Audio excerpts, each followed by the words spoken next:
and welcome to the Big Bang. In this video, I will show you how to calculate the input and output impedances of a circuit. Let's start with the input impedance. We first need to note that the circuit I have drawn has a voltage source at the input and a voltmeter at the output. Thus, if we are looking at the circuit from the input perspective, we get to work with a simplification of the circuit diagram. We will ultimately have the middle portion with the capacitor, the resistor, the inductor, and the voltmeter in parallel with the inductor.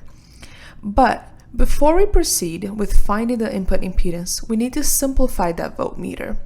Recall that the ideal voltmeter has an impedance that is infinitely large. Such a large impedance would prevent electrons from wanting to travel through that voltmeter branch. This means that we can consider that branch to be an open circuit. This allows us to simplify our circuit such that we now have a capacitor in parallel with a resistor, which is in series with an inductor. We can rewrite this expression knowing the impedances of these circuit elements. Recall that the impedance of a resistor is R, the impedance of an inductor is J omega L, and the impedance of a capacitor is 1 over J omega C, which is the capacitance. Since these two groups are in parallel, we can take the reciprocal of their reciprocals to get the input impedance. We simplify this expression by multiplying the numerator and the denominator by R plus J omega L. Then, with the final algebraic simplifications, we can learn the final expression for the input impedance, which I am boxing down here in red. To find the output impedance, we need to now analyze the circuit from the output perspective.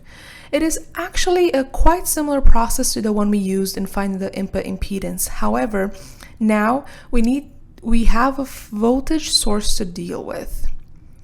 As it turns out, this is not such a big deal.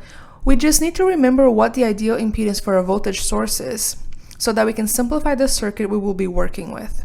Okay, well, if we imagine we have an ideal voltage source, the ideal impedance will be 0 ohms, making that branch a short circuit. The short circuit would draw all the electrons that would otherwise also flow through the capacitor. Because of that, we can remove the capacitor from the circuit, simplifying the circuit to a resistor in parallel with an inductor. Now things turn rather easy. Recall the impedance of a resistor is just R, and the impedance of an inductor is J omega L.